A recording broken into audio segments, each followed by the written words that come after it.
graduation. At ang naalala ko nung bata pa ako, yun yung mga isa sa paborito ko. Showtime, mga television. Set us free. We are free indeed. We are free indeed.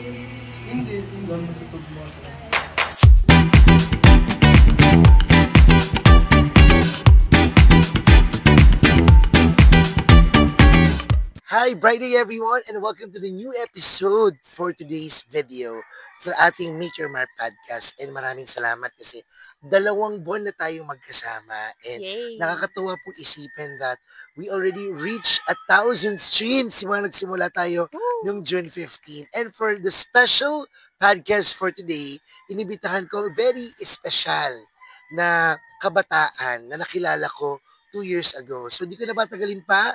I-welcome po natin. I hope you're excited to listen for today's podcast. Kasama si Ame. Hello po! Yan, grabe. So, anumang oras ngayon, whether umaga, tanghali, hapon, o gabi ka nakikinig, o kahit madaling araw, sama mo lang kami sa isang kwentuhan na kung saan hangad lang namin maibida ang kwento ng isang ordinaryong tao na may kakaiba o extraordinary na storya.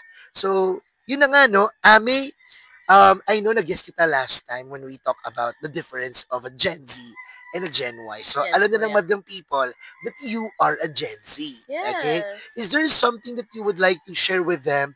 Ano pinagkakaabalahan ni Ame sa buhay nila?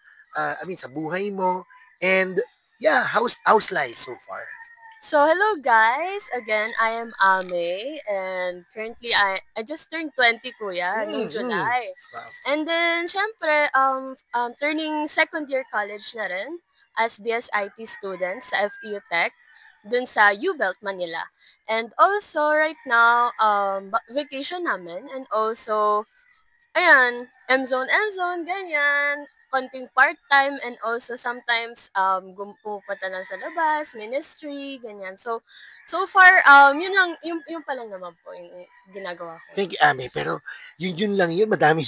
Ay, madami. Remember, because just to give you a background, Ame is one of our team builders. Actually, the name of the company is from my friend. It's M-Zone Team Building. Actually, we're currently here at Sinaloan, Laguna, one of the private resorts of our clients. So, sobrang ganda. May mga manok sa background. Yan. And at the same time, very refreshing and very nature yung dating nung lugar na to. Nabanggit din ni Ame that she's kind of busy because she's part of the kids church ministry. Yes. And of course, a discipleship group. Yeah. So, imagine, sa loob ng 20 years of existence ni Ame, she could really say that, it's studying pa siya, okay? Na masasabi natin na very productive siya. So, Ame, if there's something that our audience can relate with you, kumusta yung life as a teenager transitioning to a 20 years old? Ayan. Yan. So, before ako mag-birthday, kuya, very na-overwhelmed talaga ako. Kasi, nung teenager pa lang ako, parang nung mga 15, ganyan, 16, ganyan, no? So, parang nung time na yun, dun pa lang talaga umaano sa akin na, hala, ito na pala yung real world. Para kasi nung 14 ako, parang wala, bata-bata pa lang. Yes. Yes, Oo. laro-laro pa lang dyan sa labas. Tapos wala pa akong paki sa mga sinasabi ng magulang ko, ganyan. So, nung 15 na ako, 15 to 18, ganyan. So, nung mga time na yun, parang doon ko na-realize na, ganito pala yung, yung real world. Like, you really have to stand sa mga tao. Kasi, syempre, nung bata ka, parang, lahat laro lang eh. Wala kang pakialam. Kahit may mga complex problems kayo sa family nyo, hindi yun ganun kabigat sa'yo. Pero nung time na 16, mga ganyan na ako, doon ko na talaga na-feel na ang dami namin problema, ang dami kong kailangan harapin na problems, na pati sarili ko is kailangan kong harapin yung mga problems na yun. Which is dapat, to be honest, problem ng parents ko, pinoproblema ko na rin yung mga ganung bagay po. And nung before po ako mag-20, nung mga time na yun, kasi di ko rin kasama yung parents ko kasi bumabagyo po noong July. So, as in, wala pa akong kasama na, like, kasama ko lang po is yung mga relatives ko, kung saan po ako nakatira, which is yung sa tita ko po, yung mga ka-relatives ko. And then, nung mga time na yon, parang nag-iisip lang ako kasi siyempre walang pasok. So, asa bahay lang ako and hindi rin kami makabili ng food, panghanda kasi baha po sa amin. Exactly. So, literal na tinake ko yung moment na yon na mag-reflect, ganyan. So, sabi ko, parang napa-ask ako kay Lord, ano ba yung tatahakin ko pa sa mga next ages ko? Kasi parang nung 15 to 18, grabe na yung mga nararanasan ko noon. Experiences. Grabe na yung experiences ko noon. Ang dami ko nang tinatahak sa life ko na kailangan kong intindihin. Like, alam niyo yun, yung self-parenting, yung parang ganon. Like, you have to really know kung ano ba yung nangyayari sa paligid mo, kailangan mong aralin, kailangan mong alamin kung paano i-solve yung mga problems ng family mo, personal problems mo, pati yung mental health ko, ayan. Sarili ko lang din kasi hindi naman po ako sanay na mag-open up sa family ko, especially ako po yung panganay sa family ko. So, syempre, as a panganay, siguro marami naman po makaka-relate, Madaming di ba? expectations. Yes po. Marami po makaka-relate na as panganay.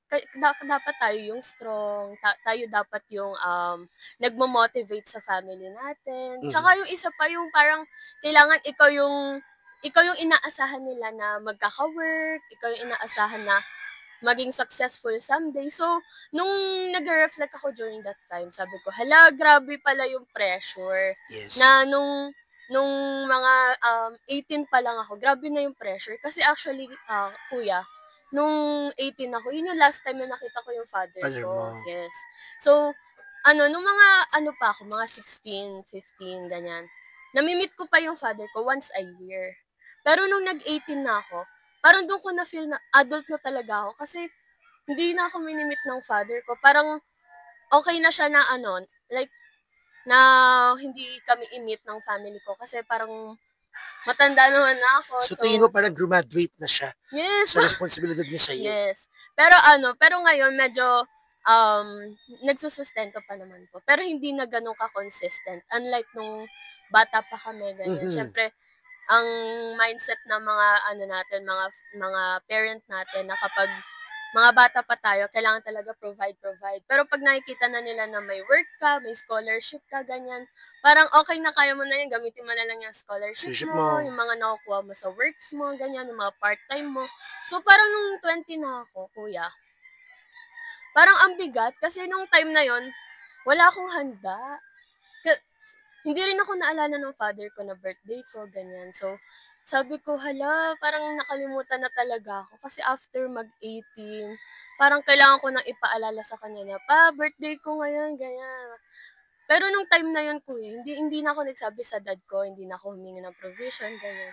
Nag-iintay na lang ako kung maalala ko. Pero hindi talaga ako naalala. Hindi na siya naintindihan ko ni Ame sometimes, mas masakit yung hindi ka na nga nag-expect, wala pa nangyari. Opo. Pero, yes, nag-pray na lang talaga ako na kahit syempre father ko pa rin po yun. Yes. So, wala naman po tayong magagawa kasi malay mo, hindi ko rin po kasi alam kung anong update sa life niya. Ganyan. So, nung mga time na yun, napareflect ako na kahit mahirap, kung iisipin ko, yung mga teenagers ko, na naabot ko naman or napagdaanan ko naman. So, what more pa if naging 20 na ako. So, exactly. medyo Naitawid mo siya successfully. Yes. Medyo overwhelming ang nakaka-pressure po. Pero kung iisipin mo, ang layo na rin naman ng narating mo. Yes. So, tuloy-tuloy lang. Ganyan. That's very encouraging, Ame, no? Malayo na, pero alam mong malayo pa sa gusto mong tahakin. Definitely, our listeners could really relate with you. I don't know your story, actually, because this is the first time that we will be having this kind of intimate conversation. Then I could really say na ang galing lang talaga ma-orchestrate ng Lord eh. Because when you were sharing about your story, for sure, kung di kita kakausapin, makikinig lang ako, makaka-relate talaga ako eh. Kasi, you know, when you were young, ang pagbata tayo, problema lang natin, either di nabigay yung gusto natin, natalo tayo sa laro, or for example, yung punong-punong school requirements, diba? Yun yung concern eh. Pero parang, as 1 year has been added to our age, parang pabigat ng pabigat yung problema. Gaya na sabi mo kanina, yung opening statement mo, when you transition from a teenager to 20, parang yung 20 yung starting point na, okay, ito na yung buhay. So, okay, I really need to live independently. Although, I live naman my life, not dependent to my family, pero I live with them. Pero, yung pressure, kasi pangalan din ako Ami Yes, eh. yes. So, yung pressure na parang, hindi ako pwede magkamali, nagkamali kasi ako, so paano sila masusustain? Mm. So, parang you always need to set the bar, raise the bar to them. So, kaya nga I always believe that yung mga panganay, yung mga kinukonsider na breadwinners or bread champions sa pamilya nila, yung lakas, more of kailangan ko talaga maging matatag. Because there are times na, I don't know, you just need to be quiet in your room. Since we're talking about transition, nagulat kayo, no? For nature, instant condo style yung ating venue ngayon. So again, this is still part of Occidental Montana Resort dito sa Sinaloan, Laguna. So we want you to experience the resort while we're having this interview. So balikan natin yung transition. So from teenager na na-experience mo yung ang daming challenges in life, how you transition and accepted the fact na 20 na ako, hindi na ako teenager. Paano yun, Ami? So, kuya, as I grow, syempre nung mga teenager pa tayo, syempre yung mga mindset natin yan, yung mga laro-laro lang, ganyan. So, syempre, parang mga time na yon parang hindi ka pa masyado seryoso sa buhay mo, mga problema natin, yung mga schoolworks, yung mga laruan, mga gusto natin ipabili sa mga parents natin, ganyan. Tapos, mga simple na problema, yun yung mga iniiyakan natin, mga ganyan. Tapos, as I grow, nun ko na na-realize na kapag naging papalapit ka na sa 20s, ganyan. Doon ko na na-realize na, hala, iba na yung mga problema ko. Parang palaki na siya ng Palaki na palaki. palaki. Parang hindi na siya laro-laro na lang, hindi na siya ganyan. Kasi parang problema ng family ko, kailangan ko na rin problemahin. So, technically, you really have to solve it di ba? Kasi lalo na kung mag-isa ka lang sa bahay, ganyan. So, wala kang guidance ng parents mo. So, mga time na yun, parang iniisip ko na lang na it's part of the growth, parang ganon. Parang kailangan ko talagang aralin. Ano ba talaga as a person ang maging 20s, ganyan. So, syempre, medyo sobrang pressured talaga ako, kuya, and overwhelming. Kasi, ayun nga, gaya ng sabi ko kanina, wala pong guidance ng parents, wala akong kasama na maga-guide sa akin or walang magle-lecture sa akin ano ba yung tamang character, ganyan. So, it's really hard to find kung ano ba talaga yung tama at mali sa mundo. Lalo na po kapag wala tayong standard, di ba? Yun yung technically na susundan natin, yung mga standard. So, nung time na yun, mga naging standard ko, yung mga friends ko, yung mga nakakasama ko. Kasi, sometimes, kung ano yung mga nakasama natin, yun yung nagiging character natin. Kasi yun yung na-adapt natin, kuya, di ba?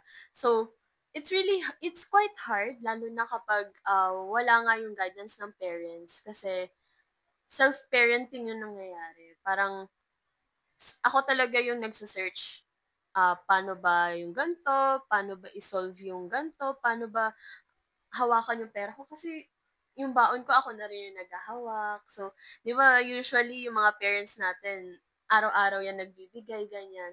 Ako, every month, every week, kailangan kong tansyahin yung gastos ko. So, financially, parang kailangan ko rin aralin kung paano ba magtipid, paano ba magse-save, ganyan. Kasi syempre, sometimes yung food ko, ako na rin yung gumagastos kapag nasa school ako, kapag may mga practice, ganyan. So, yung mga essentials ko, yung mga kailangan ko personally, ako na rin yung gumagastos nun. Pero yung pera naman po is galing sa mom ko. Syempre, iba pa rin po yung kasama natin yung mom natin mag-grocery, ganyan. Kasi ako yung pupunta ng grocery para bumili sa sarili ko, hindi yung para yung mom ko yung bibili para sa akin, parang gano'n. So, very pressured, pero I think as I grow, naging ano rin siya naging strength ko rin siya, kuya. Kasi, siyempre, hindi naman siguro ako magiging ganito ka-brave or ganito ka-strong kung hindi dahil sa mga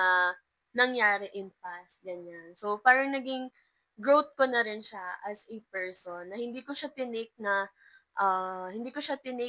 hala parang iniwan ako ganyan, parang pinabayaan ganyan, hindi naman siya gano'n. Pero ano talaga like tinake ko siya as self-growth, yung mga pinagdaanan ko may naging purpose pala siya, ganyan.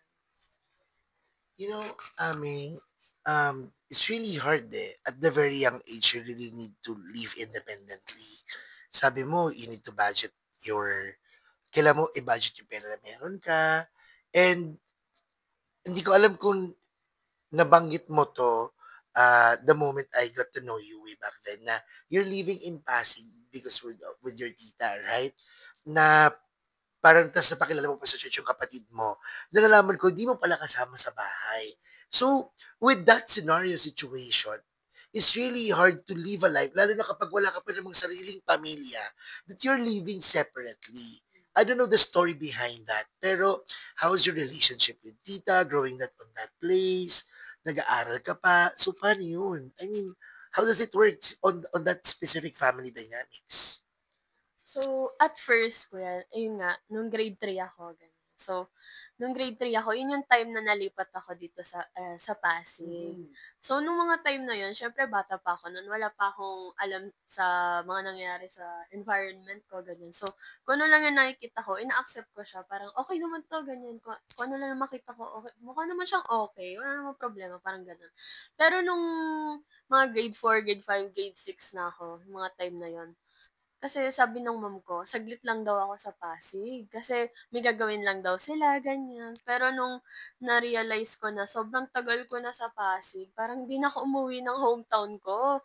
Parang, ano, hindi na rin monthly umuwi yung mom ko sa Pasig para bisitahin ako. Kasi parang doon na ako nakatira talaga.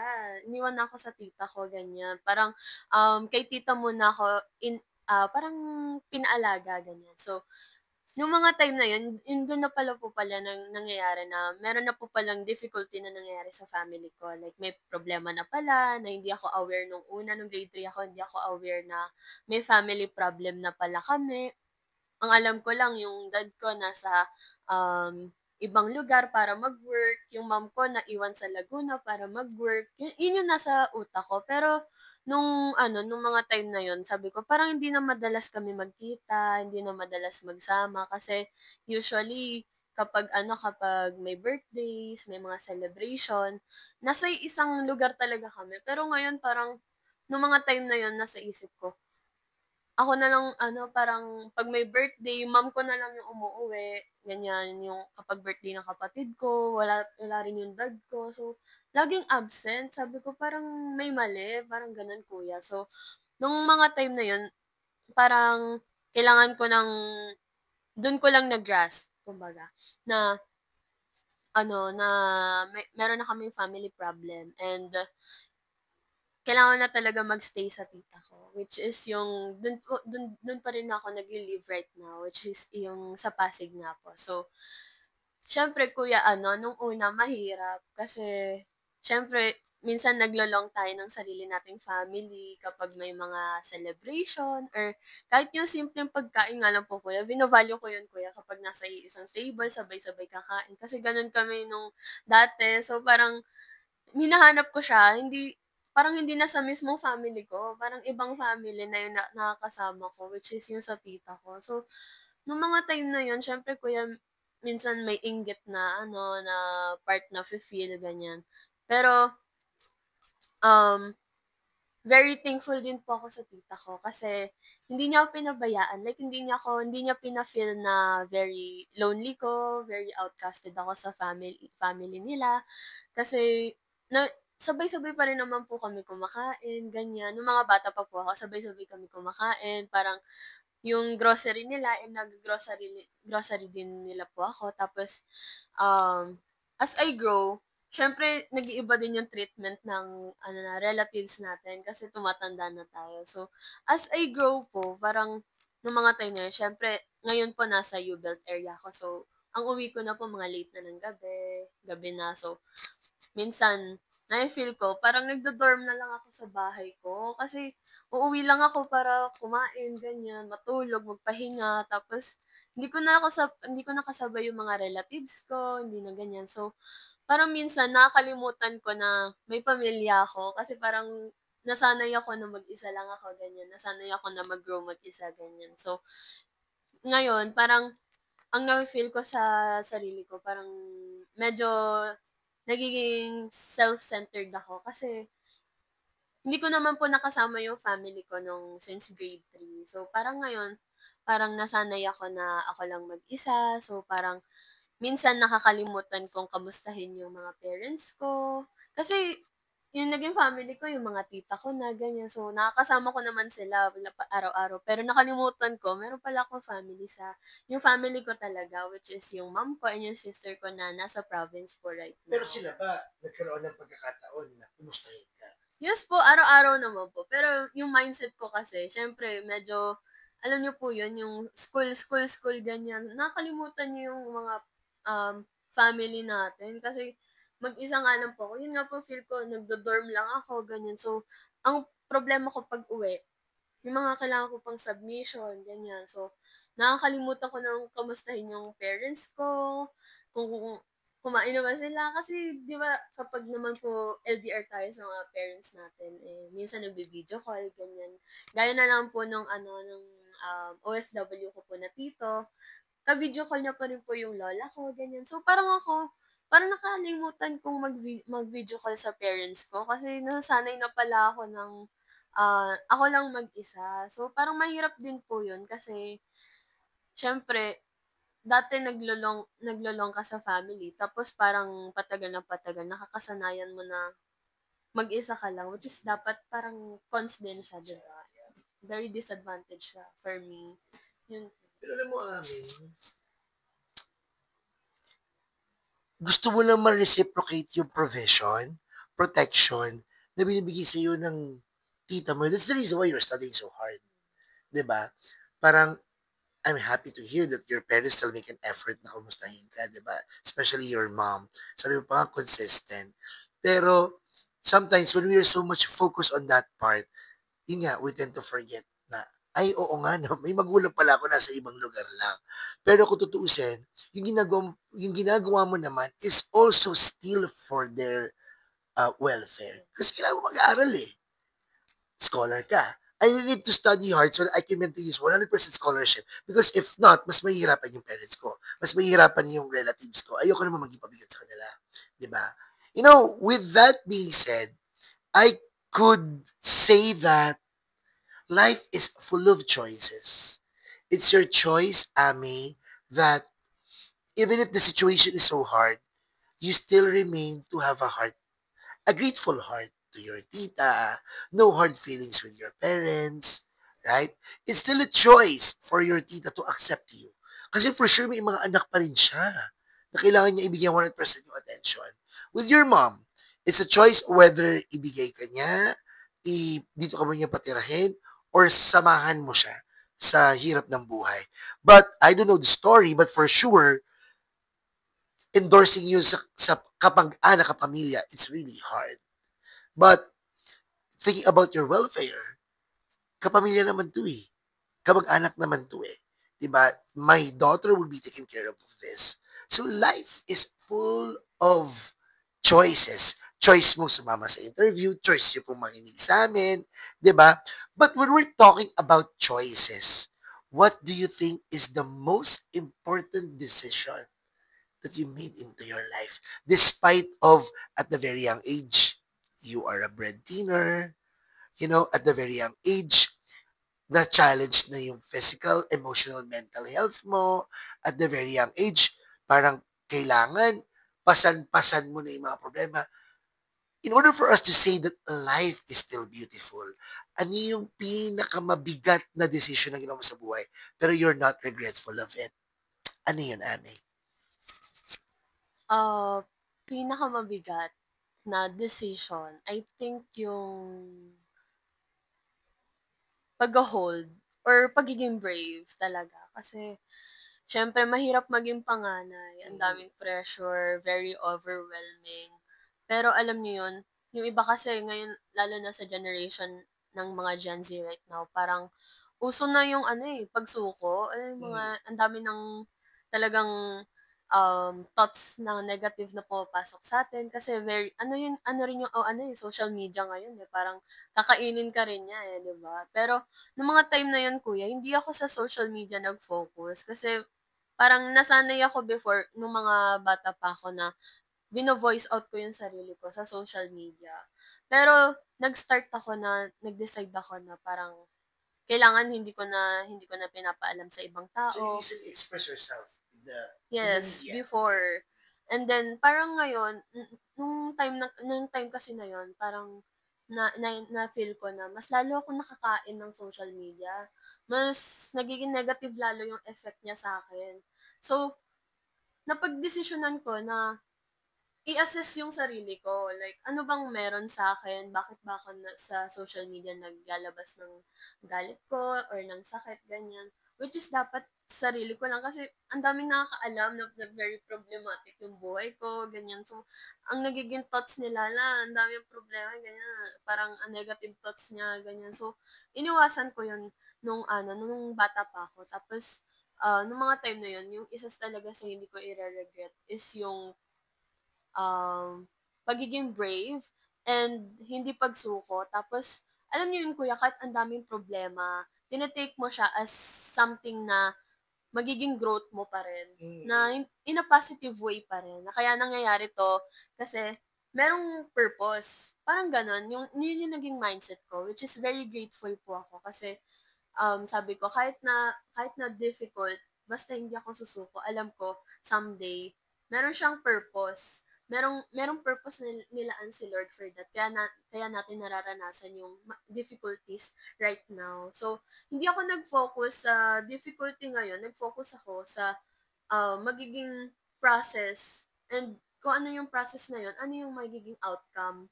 Parang ganon. So, hindi naging optimistic din ako kuya. Kasi before nung bata ako siyempre yung thoughts ko very bound sa mga friends ko na siyempre bata pa yun, mga negative thoughts, yung mga ganyan, maliit na problema, pinapalaki natin, ganyan. So, iniwasan ko yun. Nag-focus talaga ako sa pagiging optimistic na dapat kapag meron ako mga difficulty na nararanasan, kunyari sa school, ganyan, sa friends ko, kasi marami na naman po akong personal issue, ganyan. So, syempre, kailangan ko muna ayusin yung personal issues ko sa sarili ko bago ako makapag communicate sa ibang tao na i-share ko yung thoughts ko. Kasi mamaya, very chaotic pala ng thoughts ko tapos i-share ko sa iba. Parang doon tayo nagre-regret kapag hindi pa totally fix yung emotions natin, yung thoughts natin, i-share natin sa iba. Maraming possible na mangyari, 'di ba? So, ina-assess ko muna yung sarili ko, gina-grasp ko yung mga nangyayari, tapos nagfo-focus ako ano ba talaga yung maging possible solution for that. Kasi before tinetake ko lang siya ng tinetake pero wala akong positive thoughts na pwede naman pala siyang solusyonan. So, nung mga time na yon yun yung naging ano ko kuya, maging optimistic. So, parang maliit na problema, hindi ko na siya pinapalaki. Parang solve na agad. Ganyan. So, ayun. You know, staying strong, continuing to be courageous, it's really a hard decision eh. Kasi pwedeng sumuko. Pwedeng, ayoko na, I will choose myself. Diba? Panganays are natural empaths and they have this savior complex na parang, you know, kailangan mo maging magulang sa magulang mo, kailangan mo maging ate sa mga kapatid mo, kailangan mo maging kuya sa mga kapatid mo, you need to be a good model, you need to work hard, study harder, so that you will be able to give them a beautiful life with the ups and downs you experience in life, saan ka kumukuha ng lakas? For those times that you felt na parang, I'm living alone. Diba? I'm far with my immediate family. From those times na parang, tama ba to? I'm just 20, but I'm carrying a 40-year-old problem. Where do you get that hope? Where do you get that sense of optimism, that positivity? Kasi it radiates eh. The moment I saw you, parang you're full of life. So for those people listening right now, parang pwede kasi hopeless na sila. Ami. Pwede they don't know the direction they need to take. Pero with your age to have that sense of resiliency, for you to have that sense of optimism and positivity? Where do you get that hope? Who is your source? So, backstory muna tayo, kuya. So, nung before ako graduate ng grade 12, dun talaga yung time na, yun yung point ng life ko na parang malapit na akong sumuko. Alam niyo yung may thoughts na sa mind natin na, yeah, sobrang bigat na talaga. Like, parang 50-50 na ako eh. Ano bang isipin ko? Parang gusto ko na talagang tapusin, ganyan. Gusto ko na ma-feel ano ba yung wala nang iniisip, wala nang problema, wala nang emosyon, ganyan. Kasi parang ang bigat na. Pero nung time na yun, kuya, very thankful ako kasi meron akong friend na really, yun yung pinagsasabihan ko. And very thankful ako kay God kasi siya yung friend na nilapit sa akin. Siya yung friend na meron ako during those time na nung time na yon akala ko wala na talaga. Kasi friendship issues, ganyan. So, ang dami kong trust issues. So, kapag may friendship issue ako, ang hirap ng makisama sa iba pang friends. So, parang ang hirap, nahirapan ako mag-build ulit ng another friendship kasi baka mangyari ulit. So, may trauma. So, nung mga time na yon very thankful ako sa isa kong friend kasi siya yung napaglabasan ko ng problema. And hindi siya yung type ng friend na, kapag may kwento ka, may advice agad, may sasabihin agad, may rebat agad. Parang siya yung magbibigay ng solusyon. Hindi ganun eh, pero nakikinig lang siya. Nakikinig lang talaga siya. Tapos, minsan ko lang siya ma-feel kasi yung mostly ng friends ko, kapag nagsasabi ako ng problems, may rebat, may advice. Pero siya, nakinig lang talaga siya. Tapos one thing na ginawa niya, in-invite niya ako sa church, which is nung mga time na yun, yun yung 2024, in-invite niya ako sa church. Tapos, nung mga time na yun, sabi ko, bakit ako nasa church? Very ako nun eh, parang wala akong pinaniniwalaan nun. Pero, alam niyo yung heart ko, parang nagpa-follow lang talaga siya, no? Walang bigat sa heart ko. Tapos, nung mga time na yun, very hopeless talaga ako, kuya. Like, masasabi ko talagang hopeless ako. Hindi ko na alam yung purpose ko sa life ko. Hindi ko na, parang ang feel ko nun, kailangan ko lang um, gumising kasi buhay ako, ganyan. Parang kailangan ko na lang mabuhay kasi wala, buhay pa ako eh, parang ganon. So, wala talagang purpose, walang meaning yung life ko, ganyan. So, after that, yun, nung mga nag-youth service na ako, ganyan, binigyan ako ni God ng, ng fellowship group. Which is very thankful ako. Kasi kala ko nun, yung mindset ko kasi nun, before ako pumasok ng church, mahihirapan na akong mag-build ulit ng another group of friends. Kasi galing ako sa traumatic friendship, ganyan. So, akala ko, yung mga friend na to, hindi ako maintindihan kasi may sarili akong problema. Parang ang hirap mag-open up. Pero kuya, nung na-feel ko talaga yun, nung nagkaroon ako ng fellowship group, very welcoming talaga. Alam niyo yun, na gusto talaga nilang alamin kung ano ba yung nangyayari sa life ko. Nakikinig lang talaga sila. Tapos, alam niyo yun, yung rebat nila, hindi yung advice eh, pero hope. Hope yung pumapalit, di ba? So, hindi siya worldly things na inuutusan ka, dapat kasi ganto ka, dapat ganto ka. Pero sila, sabi na mag-pray ka, try mo isik si Lord, ganyan. Try mo i-anchor yung mga naiisip mo or yung thoughts mo kay Lord lang, ganyan. So, nung time na yun, tinry ko talaga. Siyempre, wala na akong choice eh, di ba? Wala rin naman akong naiisip na meaning or purpose sa life ko. So, meron akong isang choices. So, tinake ko na siya, which is yung, ayun nga, isik si Lord. So, during those time, from being a person na hopeless, nung naging consistent ako sa pag-attend ko sa service, parang every service, nag-speak talaga sa akin eh. Feeling ko nga kuya nung mga time na yun, alam ng pastor kung ano yung nararamdaman ko. Alam ng pastor na ganito yung na-feel ko, ganito yung problema ko. Kasi parang nagpe-pray ako before ako mag-service. Nabigyan ako ng sagot, ganyan sa mga prayer ko. Tapos, pagpunta ko ng service, yun na yung answer. Yung Bible verse, tugma siya dun sa mga problema ko. So, parang, hindi siya hope from the world, pero hope from the word. Alam niyo yun?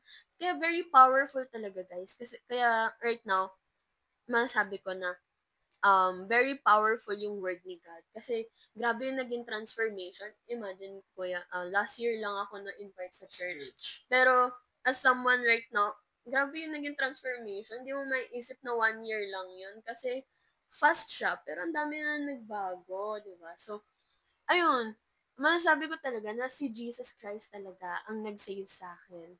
And very grateful talaga ako sa mga fellowship groups ko, mga discipleship group ko, victory group ko, and yung mga nag-lead po sa akin. Kasi grabe yung patience nila sa akin di ba? Sabi ko nung mga time na yun, parang pumupunta lang ako sa church kasi BGC yun Parang after nun, makakagala ako, ganyan. Pero ngayon, pupunta na ako ng church kasi meron akong imimit na Lord, meron akong imimit na someone na nagbibigay sa akin ng hope, ng purpose sa life ko. Tapos very nalinawan ako sa purpose ng life ko kasi inalign niya talaga yung life ko from being so ganun-ganun na, parang hindi na nagtutugma yung mga nangyayari sa life ko hanggang sa doon ko na nalaman na yung mga nangyari pala sa past ko is yung mga breakthroughs nun. Yun pala yung magva-value, nagbibigay ng value na worth it pa ako as a person. Ganyan. So, ayun, kuya.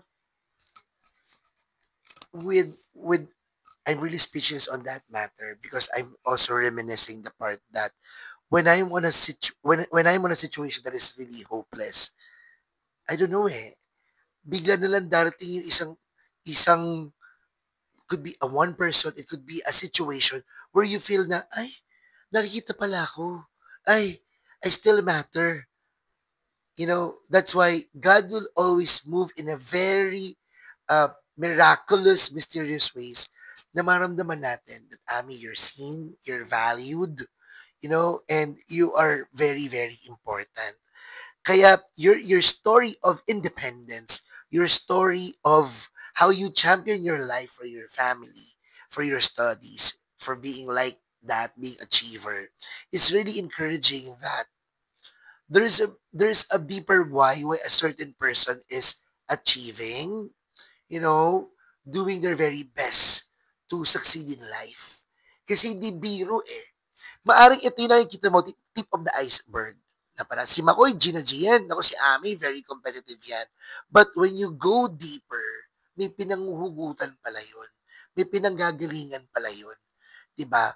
You don't know the stories of a person kapag mag-isa na lang siya sa tahanan niya, sa kwarto niya.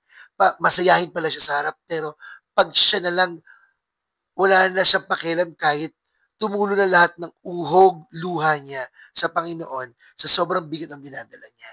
That's why appreciate those persons who's surrounding you, who's helping you to be a better person, who's helping you to have that good mental health, emotional health. Kasi malaki po yung naitutulong ninyo. So, Ami, for being a twin, okay, kasi 20 years old na, who experienced somehow big events in life, what will be your message to our listeners na maari na sa crossroads ng life nila na hindi nila alam hanggang kailan ito matatapos? Itong breakdowns na to. Lord, may breakthroughs ba sa life? Ba't ganito yung sitwasyon ko sa pamilya? Bakit ganito yung sitwasyon ko bilang mag-aaral? Are there any encouraging words na at least bago matapos tong episode na to, something that they could have a word from your mouth na talagang tatatak sa puso at isipan nila? Never stop. Yun talaga, never stop. Maybe right now, ang sagot sa inyo ni Lord is hindi pa, or hindi pa niya pinapakita yung mga prayers nyo, hindi pa niya totally sinasagot yung mga prayers nyo. Just really never stop.